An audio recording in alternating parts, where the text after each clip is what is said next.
বিসমিল্লাহির রহমানির রহিম। নোয়াখালী বিভাগ ছাড়ার কারণ আজকে আমি আপনাদেরকে বলি। নোয়াখালীতে যুগে যুগে ধরে শিল্পপতির অনেক সুনাম অর্জন করেছেন আমাদের এই নোয়াখালীর মধ্যে। নাম্বার 2 হচ্ছে নোয়াখালীকে বলা হয় বাংলাদেশের দ্বিতীয় আরব, যা ধর্মীয় দিক দিয়ে নোয়াখালী সবার আগে আমাদের নোয়াখালী।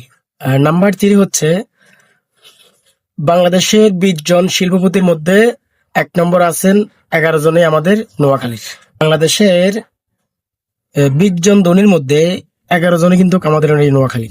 তো এটা সারা পৃথিবী জুড়ে জানে যে নোয়াখালীর এই ধনী লোক আছেন।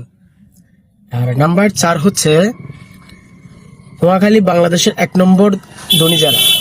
নোয়াখালী হচ্ছে বাংলাদেশের 1 নম্বর ধনী জেলা। হ্যাঁ, তো আমাদের 1 নম্বর এই ধনী জেলার মধ্যে বিভাগ হবে না, এটা তো কখনো মেনে নেওয়া যাবে না।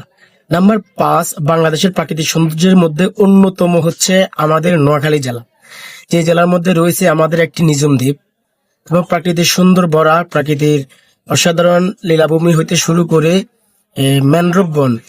নাম্বার 6, বিশ্বজুড়ে রয়েছে নোয়াখালীর অনেক সুনাম এবং সম্মান, যা ইউরোপ কিংবা আরব দেশগুলোর মধ্যে গেলে বোঝা যায়। আরো আছে নোয়াখালীর মধ্যে অন্যতম ম্যানগ্রোভ বন। এখন পর্যন্ত নোয়াখালীর সেই ম্যানগ্রোভ বন কোথাও এখনো নাই, যা আমাদের আছে নোয়াখালীর বিভিন্ন অঞ্চলগুলোর মধ্যে দেখা গেলে যে ম্যানগ্রোভ বনগুলো দেখা যায়। এবার আসেন বাংলাদেশের কৃষি। বাংলাদেশের কৃষি এবং কৃষিকাজের মধ্যে অন্যতম কিন্তু নোয়াখালী। নোয়াখালীর মানুষ খেটে খেতে পছন্দ করে, নোয়াখালীর মানুষ কঠিন পরিশ্রম করতে ভালোবাসে, নোয়াখালীর মানুষ পরিশ্রম করতে জানে। তাই বলি বাংলাদেশের কৃষিকাজের মধ্যে অন্যতম জেলা হচ্ছে কিন্তু এই নোয়াখালী। নাম্বার 9, রাজনীতিক, অর্থনীতিক এবং চলচ্চিত্র জগতের 1 নাম্বার শীর্ষে থাকা, তাও সেটাও কিন্তু আমাদের এই নোয়াখালী।